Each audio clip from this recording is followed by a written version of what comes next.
All right, welcome to lecture 9. This is a repeat recording for this lecture because last time, for some reason, I think I had the mute button on and I recorded. I didn't realize that. I uploaded on YouTube, and then some of you observed that was the case. So one, thanks for your feedback. And two, here we are again with lecture 9. So in today's lecture, we are going to continue our discussions on software-defined WANs. And before we do that, let's try to recap what we learned in the previous lecture. In the previous lecture, we talked about two types of wide area networks that are there for the content providers. One, which is providing connectivity between backends to front ends. An example of that is B2 for Google. And then the ones that provide connectivity between backends to backends, right? So like, interconnecting the data centers across different locations. That's what we learned as part of B4. We also learned that, like before, say, 2013, 2014, the standard practice was to use MPLS for traffic engineering. We saw with some experiments that why that is a bad approach and very inefficient. And then we talked about B4 as a solution that was developed by Google. The way it was designed was it was a software-defined transit provider, which was providing interconnecting connectivity between the data centers across different geographical locations. Right? So when I say it was acting as a transit provider, the data center sites were basically treated as an administrative domains, and they were establishing a BGP session with this B4, and then the B4 routers were talking to each other using the iBGP, the internal BGP protocol. Right? So it's a very interesting design, and then they leverage the open flow to control the end devices or the devices, the data plane, and they were enabled unique ways or interesting ways in which they can integrate the border gateway protocols with the open flow forwarding data plane. So today what we are going to learn about is one, what are the networking requirements at the edge, right? So there are different ways in which we can call it. I think it's an overloaded term. But edge is basically these locations, the points of presence for each of these content providers, which either offer as a front end and also offer these or enable this edge networking. So what we are going to learn today is that how is this type of network different, or what their requirements are different from the other network infrastructure that we have studied so far, right? So we have studied about things about B4, which was providing, which was a wide area network providing connectivity between data centers to data centers, right? So now we're talking about a point of presence or front end, which is providing connectivity between the servers, the reverse proxies that are running at these front ends to the end users, right? And we will specifically talk about the solution that was developed by Google and how they used it to transform their own edge. What type of design choices did they make? And yeah, I was just making sure this is getting recorded. What type of design choices did they make? How did they implement Espresso? And what are the lessons for us from that design?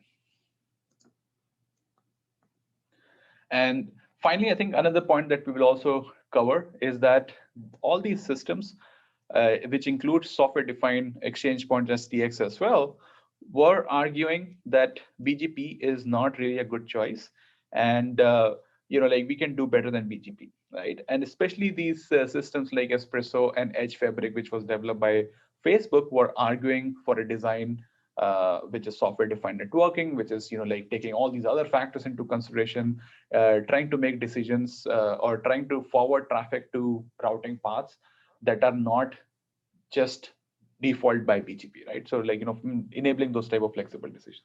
So we will talk about those connections, and we'll talk about in what cases overwriting the decisions made by BGP makes sense. Is that something which is very prevalent? Is BGP too bad, or is BGP good most of the time? And there is only a marginal gain that is achievable from all these Espresso or Edge Fabric type of systems, right? So let's try to first crystallize our understanding about points of presence. In any of these cloud service providers or content providers, we have these data centers that are geographically located or they're like located at different geographical locations. B4 is the one is a wide area network that provides interconnectivity between these data centers. B2 is a type of wide area network that connects these data center networks to a point of presence, right? And then the users are actually interacting with these front ends at these points of presence to access the content from these services. And the points of presence are, widely deployed across the globe. This graph is showing you the footprint of points of presence for Google. The blue line here is showing you the network fiber that is interconnecting all these points of presences as well. And there are more than 100 POPs around the globe for Google, and this is the growing number. So, take that number with a grain of salt because this is always changing. What type of operations are performed at points of presence, right? So one task is related to edge routing, which is performed by conventional BGP routers. The goal here is to establish BGP session with the routing peers, right? Think of any service provider or any transit provider which is connected to Google. It can be this can also be a case where you have an internet exchange point. Google brings its router, which is the BGP router, and then there are other content providers like other ISPs or other transit providers who have their routers in the same location. All of them are establishing a BGP session with each other. That's a control plane part. And then the job of these routers is also to send, receive these packets, apply ACLs, access control list, and these are all the data plane operations. But in addition to routing at these POPs, as we discussed earlier, that there is a front-end operation which is done using these general compute servers. Most of these servers are basically implementing reverse proxies. So these reverse proxies are used to handle the requests that are coming from the clients, and then fetch the content for these requests from the backend servers, right? And often they also serve some of the content that is static content that is locally cached as well, right? So these are the two types of operations that are going on at any of these points of presence. Now let's talk about the routing, the requirement for the edge routing that goes on. Because these networks are growing all the time, so they want to make sure that they're able to handle more and more packets with as less resources as possible, right? So that's kind of like the scalability that they like. If they're growing exponentially in terms of the number of packets that they have to handle, they don't really want to invest at that same rate in terms of devices that they have to buy and purchase, right? So with as minimal infrastructure cost or as minimal resource cost as possible, they want to handle as many packets as possible, right? So that's kind of like a requirement at the edge in terms of routing.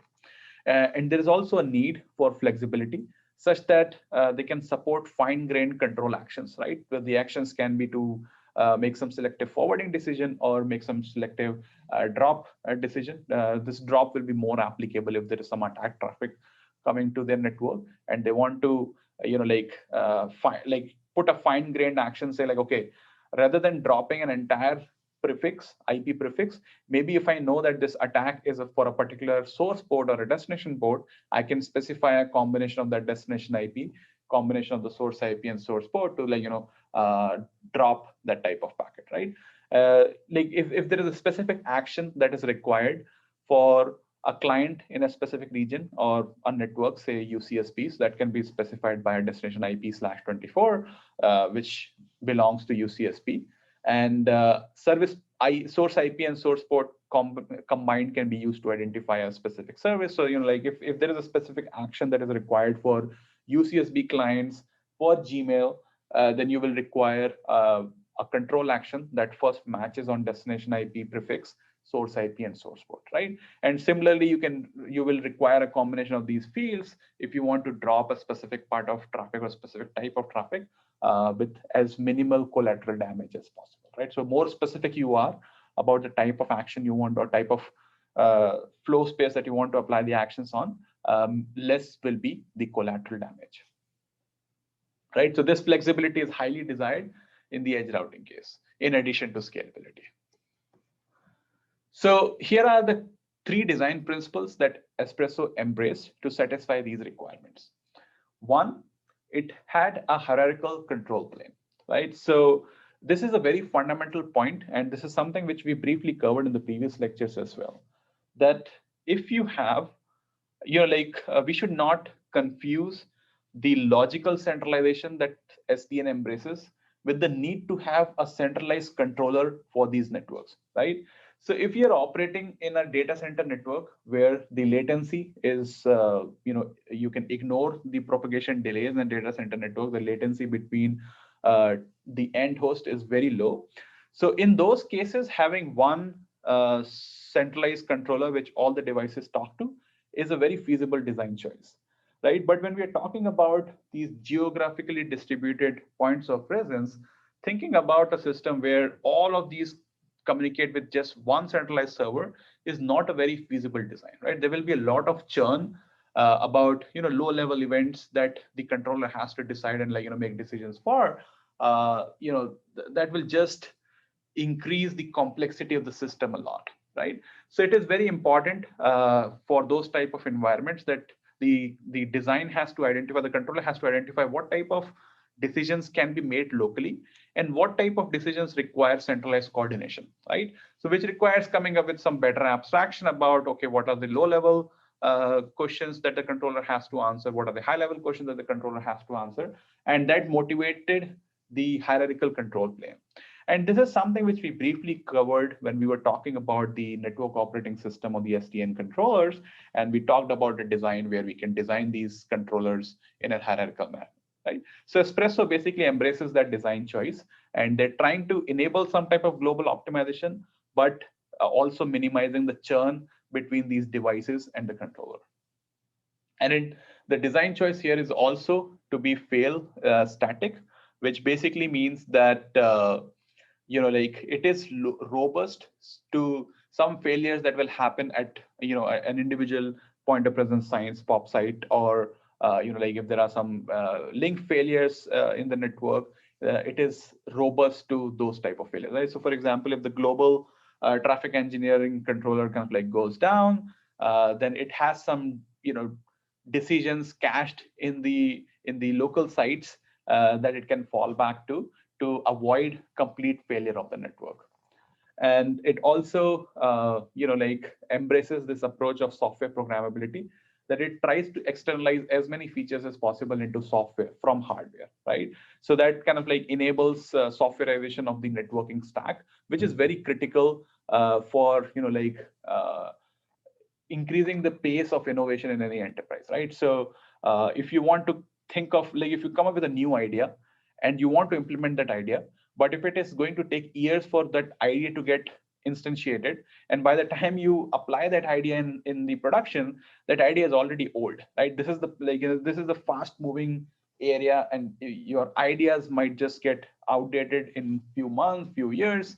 And if the cycle of idea conceptualization or inception to execution is very long, then that's going to be a very ineffective way of operating these networks, right? So Google embraced, or I'm not just giving all the credit to Google, in general, all the enterprise, all the cloud service providers embraced the software programmability aspect, which was also propagated by software defined networking at the first go. But there were some more interesting design choices that they made to externalize the features into the software rather than the hardware, and that help expedite the rate of innovation that's going on in these enterprises or in these companies, right?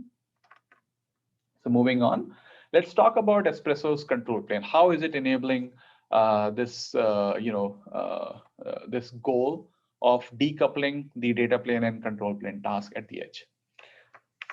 So before we talk about that, let's try to understand, what are the requirements at the edge routers, and what contributes to cost, right? Like what is affecting the scale here, what is contributing to cost.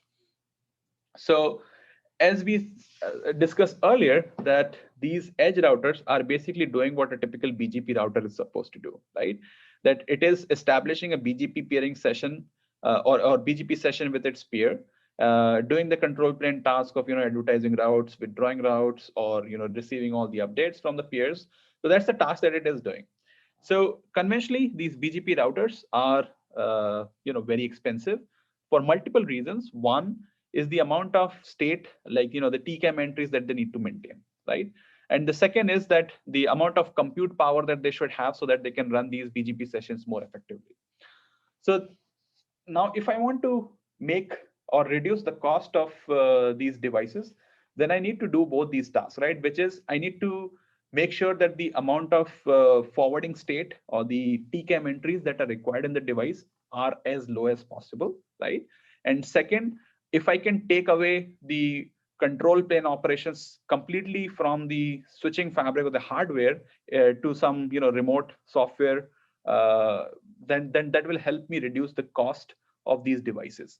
And why reducing the cost of these devices is important, because like I want to make sure that I can handle more and more packet with much cheaper devices, right? So this is this is the general design principle that has been that is a common pattern across multiple projects that we saw earlier, rather it be STX, rather that be B4, rather that be Espresso. All of them have this design element embedded in it, in which they identify that, okay, BGP routers are relatively expensive devices to work with, and if you want to reduce the cost of these domain routers, these BGP routers, then we can actually identify what is contributing to the high cost.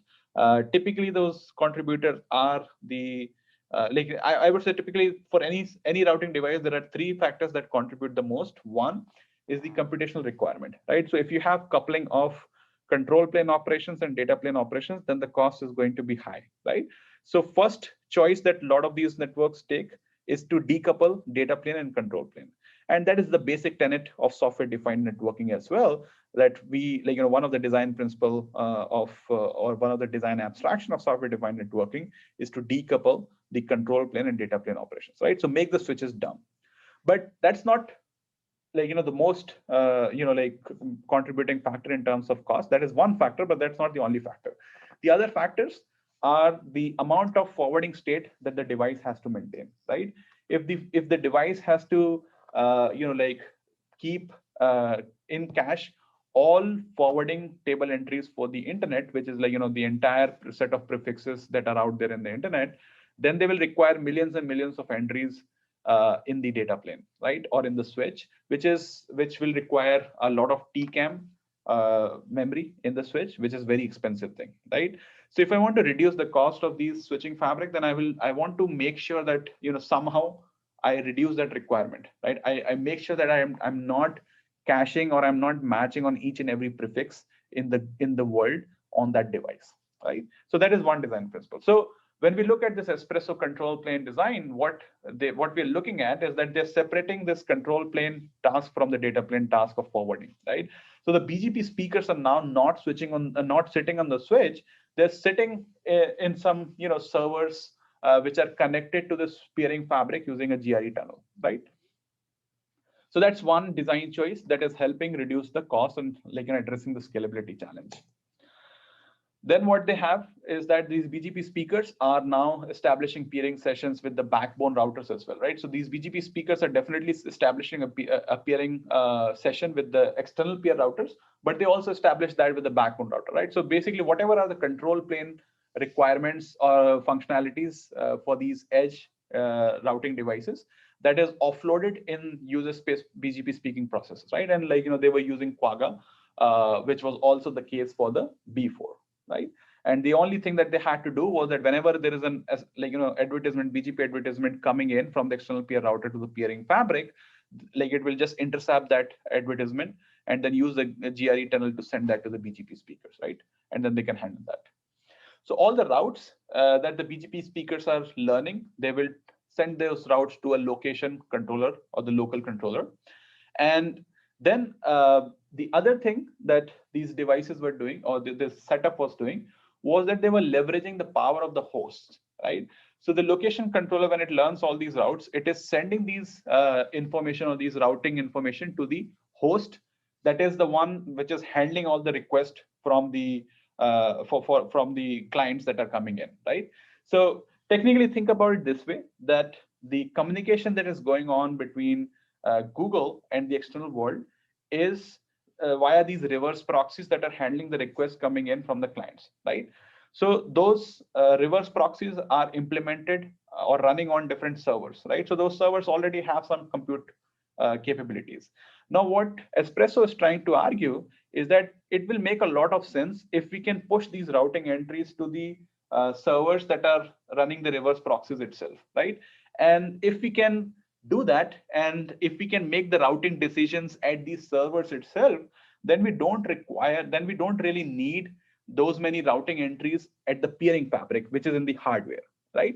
So as we were discussing earlier, that another big contributor to the cost for these switching fabrics is the number of forwarding entries that you require in the device. And this design choice is saying that you can, if you can do this type of forward, like decision making at the host, there you will be maybe caching these type of forwarding entries in the DRAM, which is very, very cheap compared to TCAM.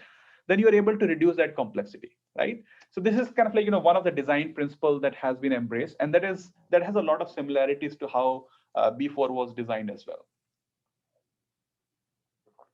right? So now the location controller is learning the forwarding routes from BGP speaker, and then it is sending specific forwarding table entries to the host. So whenever the packet is going to leave from these hosts, then it already knows what type of forwarding decision it needs to make, and then it encodes that forwarding decision, sends it to peering fabric. So the only matching or the match action task that the peering fabric needs to do is to look at those encapsulation headers and then forward the traffic to individual ports, right? So this design principle is very similar to how SDXs were designed as well, right? So in SDX, the complexity of matching was offloaded from the IXP switch to the border routers, right? So the border BGP routers. This goes one step further, where it offloads the complexity from the border routers to the host, the end host that are sending the traffic. So, like you can think of it as a logical extension to what SDX was proposing. SDX said that, okay, I have one switch and so many routers. These routers technically can match, like they already have the TCAMs in place that can match on the million entries that you require. So I would push that decision or push that complexity to these routers, right? Now, when Espresso is building those routers, it is arguing that, okay, I don't really need those commercial BGP routers. I can build my own commodity router, and I will push the complexity further away to the end hosts that are sending the traffic, right? So this understanding this nuanced design is important, because this is one key factor that is helping reduce the cost, right? So STX was enabling flexibility by offloading complexities to the participant BGP router, where even though it was offloading the complexity, but it was not requiring anything extra there, right? So that complexity was already inherent to those devices. But Espresso is going one step further and say okay, you don't really need that type of complexity for the BGP routers itself. You can decompose it, and you can decouple the forwarding decisions from the control plane decisions. Control plane can sit on a different set of hosts, and the forwarding decisions can also be offloaded to a remote host, or the end host that is making the decisions at the first place, right? So this is kind of one of the fundamental design choice that is critical, or the key contribution of Espresso, which is connected to SDX as well. And then there are these global traffic engineering controller, which are taking in all these routes into consideration, then applying the traffic engineering policies that they have to translate those forwarding. So basically these BGP routes are telling it that for any prefix, there are say 4 different routing paths that you can use. The global traffic engineering controller is taking different metrics into consideration to decide which of those paths it should be choosing, right? And once that decision has been made, then it is sending that decision to the host, which is then deciding, or which is then encoding that decision into the packets that are leaving its network, right? So I think let's try to understand the data plane of Espresso. I think that will make things even more clear. So first try to understand the ingress, that what happens in the data plane when the traffic is coming from some outside network to Google's network, right? So the packet is coming in. One choice that they have is that they can apply this ACL, which is the access control list, which is used for defending the network from some type of attacks. So the bigger is the network, more complex will be the ACL list. One choice that they have is that they can apply this ACL on the peering fabric itself, right? But if the ACL list is huge, then the cost of peering fabric will increase significantly if we are applying it in hardware, right? So what Espresso does is that it encapsulates the packet and sends this packet directly to the host where it is supposed to go, and executes or applies the ACL at the host itself, right? So this is offloading the complexity from the switch to the end host, right? And the argument that Espresso has, and which is a bit unique to the cloud content providers, is that they already have these pool of servers that are running there, right? So their argument is that why should we spend so much more money to do this basic ACL matching task on the peering fabric? We can just offload it to the host, which is anyways going to process the packet, right? So this way, the ACLs are in a way distributed across multiple hosts. There is not just one switch where all the ACLs need to be applied, and that helps a lot with the scalability, right?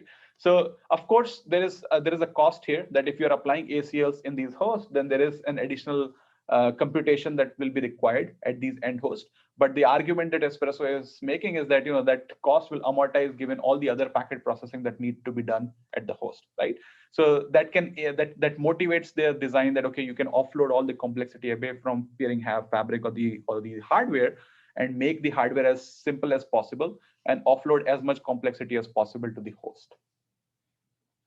And in terms of when the packet leaves the host, then what goes on is that host already got the decisions, forwarding decisions from the location controller, and then it encodes that decision in the packet using the IPGRE and MPLS tags. Using those IPGRE tags, like IPGRE is used by the aggregation layer to forward the packet from the host to the right peering fabric switch, and then the IPGRE one is taken out, and then the MPLS tag is used to figure out that okay, there are multiple ports on this peering fabric, which port it should be forwarded to, right? So like inherently, it need not match on the IP prefixes of the packet at all. All it needs to decide is that which port on the peering fabric this traffic should be forwarded to. The decision about which port was made based on the forwarding information based on the fibs, which were sent to the host from the location controller, right? So all the decision is cached at the host. It based on that, it decides what MPLS tag should be added, what IPGRE tag should be added. It sends that packet to the network. Based on the IPGRE tag, the aggregation layer is sending it to the right peering fabric, and then at the peering fabric, based on the MPLS tag, it is sending it to the right port, right? So because the decision is encoded in the packet at the source itself, so that is also called source routing, right? And we have seen an example of source routing in the previous lectures as well. So given this type of environment, given Espresso's ability of softwareizing making this entire network as programmable as possible, externalizing as much functionalities as possible from the hardware to the software, it is enabling a great amount of innovation, right? And the paper that Google published, they did a fantastic job of quantifying that speed of innovation, right? So what this table is showing you is that we have these different components of Espresso. One is the location controller, then there is a BGP speaker, and then there is peering fabric itself. So it has quantified the innovation in terms of the speed of innovation in terms of 3 factors. One is velocity, the other is qualification, the third is rollout. So what is velocity? Velocity is quantifying that how frequently a new binary is rolled out for this network component, right? So when we look at one element here, which is like location controller, velocity is 11.2. So what that means is that for a location controller, a new binary is actually getting rolled out every 11 days, right? And that is you will say 11 days is very slow, but compared to year-long cycles that was part of these networks in the past, or a couple of months, 11.2 is much faster frequency or the velocity at which you are rolling out new binaries for the location control, right? So for PFC, it's relatively slow, but still, compared to others months, it's still very fast.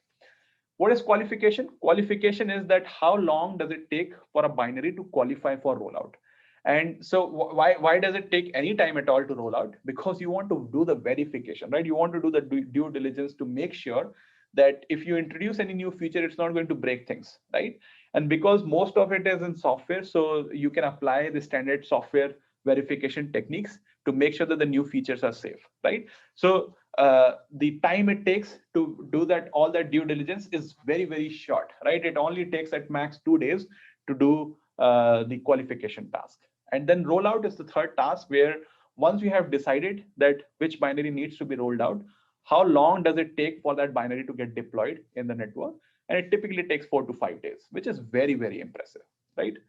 So clearly, Espresso makes a very good case that by externalizing all the key functionalities from hardware to software, it is enabling much, much faster pace of innovation.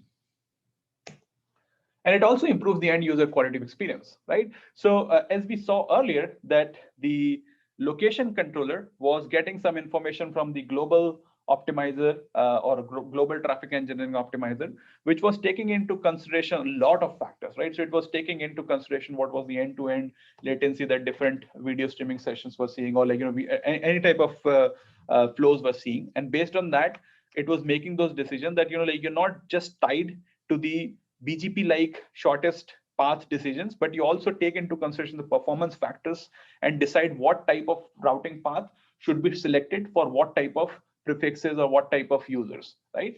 So clearly, they were able to demonstrate that such a design choice improves the end user quality of experience significantly. How they do that quantification? They use two different type of metrics. One metric is called MTBR, which is the median or mean time to rebuffering event, right? So whenever you are watching these video streaming sessions, if there are any type of disruptions in the network, it is possible that the buffer that you have for the video streaming session, it becomes empty. And then if there is nothing for the video player to play for you, then you will be waiting, you might see a circles, moving circle, which basically is indicating that the video stream is still rebuffering. So I think like MTBR is mean time between rebuffering, right? So if the in any network for any type of service provider, you want this number to as high as possible, right? In fact, in an ideal world, you don't want any type of rebuffering to happen, right? So infinite value for this metric is the desired goal, but that's not really practical or like real. But clearly, with and without Espresso, Google quantified for different type of ISPs, the value almost double or tripled, right? So for ISP A, from 10 minutes, it became 20 minutes. For ISP B, from around 5 minutes, it became around 12.5 minutes, right? For ISP C, it didn't make as much of a difference, which indicates that, the opportunities of doing better for ISP C were relatively low, right? So in that case, what it means is that the routing path that was being selected by BGP was most of the time good enough that there were very few opportunities to do any better than that, right? And then the second metric that they use was good put, basically what was the throughput that individual flows were able to achieve. And you can see clearly there is definitely tangible change in the good put values as well. For ISPA, it is 2.25 becomes 4.5, so almost double. 2.75 becomes 4.9, less than double, but similar scale. But then ISPC, again, we see 3.2 just goes to 4.2, which is confirming the observation that we were making with the MTBR itself, that the opportunities to do better than what BGP is doing is relatively low for ISPC. But overall, when we look at this result, the argument is very clear that using Espresso, it is you can quantify that there is change in improvement, and there is clearly a significant improvement in quality of experience for the end users. So now I think this begs a question that what is really the scope of improvement over the path that was selected by BGP, right? I'm reiterating on this point that the underlying system, what it is doing is that it is receiving the BGP advertisements from its peers, right? That's what BGP speakers are getting. Then BGP speakers are applying the shortest path, or based on the preferences, it is making some decisions about, okay, for a particular prefix, I receive 4 paths, And among those 4 paths, path 1 is better based on the the traditional shortest path based decision making that BGP has. But in addition to that, the global optimizer is actually observing performance for different flows, and then it kind of tries to, if where required, it tries to override the BGP decision, right?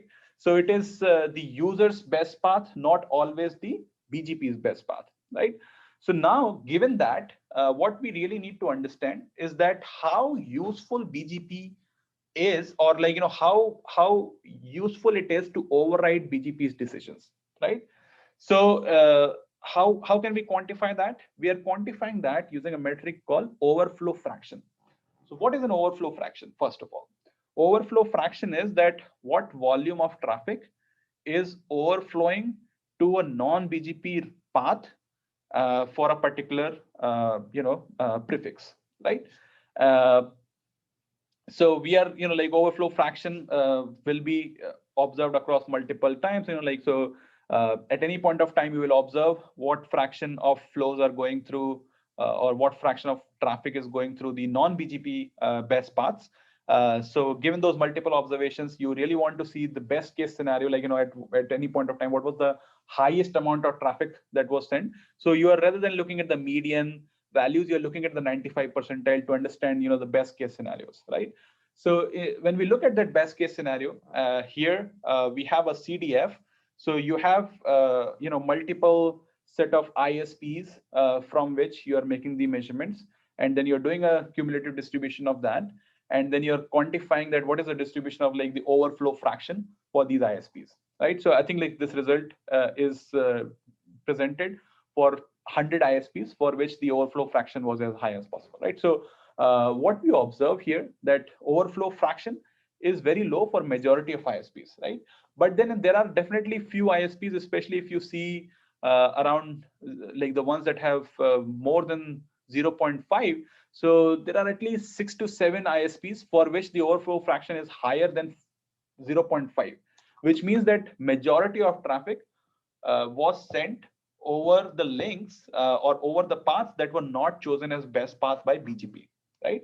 So this clearly demonstrates that BGP works fine for most cases. For most ISPs, it's a good choice, right? There is a very small overflow fraction, which means that only few it makes sense to send only a few set of flows to a non-BGP best path traffic, best path over the BGP best path, right?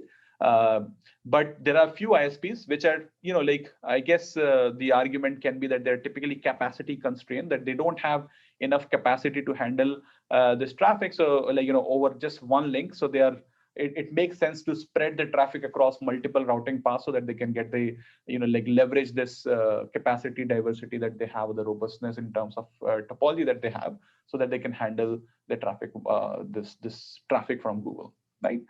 So this is kind of like an argument, and something more fundamental here is that this result, at least the way Google is presenting it, or a lot of researchers were also presenting it, is that BGP is such a lame duck that anything that you do where you can embed these decisions about the latency that you see across a particular user's traffic, or the amount of goodput that you see between across different flows for different users, you can make some more intelligent decisions that are smarter than BGP, right? So BGP is just looking at the AS path length or some static preferences to make the selection about the best path. But these global optimizer, this has all the information that is available in the world about the end host, what is the latency across path 1, what is the latency across path 2, and all those things. So it is trying to select a user specific best path compared to the best BGP's best path. What is important to understand is that what is the real value of it, right? Like we build this complex system, and the argument is that BGP is probably a lame duck and we can do much better if we embed all this additional set of information in the decision making and not make decisions just based on AS path, right? So this is kind of like a very important question that a lot of researchers were interested in, and a paper from Facebook tried to answer that question to some extent. But the key takeaway from that argument is that beating BGP is actually harder than everybody thought. And let's try to understand that. So this is an experiment that Facebook conducted, where they were sending traffic across multiple routing paths. Like say for example, if for a particular prefix, Facebook received advertisements for 4 different routing paths, then it was sending traffic across all those 4 different routing paths, and then it was computing the min RTT difference, right? So between the BGP best path and the alternative routing path, the second best, third best, fourth best, and it was computing the difference in the RTT values, the min RTT values, and then it this graph is showing you the median of those difference values, right? And across all possible paths that or all possible prefixes that Facebook was receiving. And as you can see that so this to help you understand, read this graph, a positive value means that the RTT for BGP was higher than the alternate path, which means that the alternate it is better because we want smaller RTT paths, right? So like anything which is more than 0 means that the alternate is better. Anything which is less than 0 means that BGP is better, right? So if we look at this graph, it tells us that around say 30% of prefixes, or for 30% of prefixes, BGP is better because the value is median RTT, median min RTT value is negative, right? But then between from 0.3 approximately to 0.85, the difference is almost 0, right? So the uh, the difference between what is achievable, the latency or the RTT which is achievable by BGP and any alternate path is almost 0, right? So that which basically means that for 85% of routing paths, BGP routing paths, there is no alternate routing path that is better. The advantage of using an alternate path is only applicable for 15% of these routing paths, right? And now you might be wondering that are these routing paths changing over time?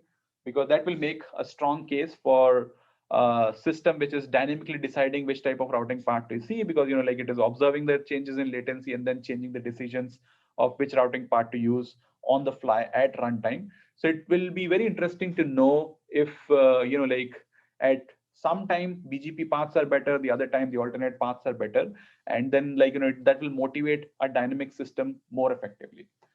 But what people observed with these experimentations was that the performance differences were marginal, but the opportunities of improvement were relatively low, because all these alternate routing paths and the BGP best path were sharing failures more often with each other, which means that even if even if some failure happens, then if you move from the best path which is selected by BGP to an alternate path, the chances that you can do better are low, because they were sharing they had a shared faith in terms of which component was failing most of the time.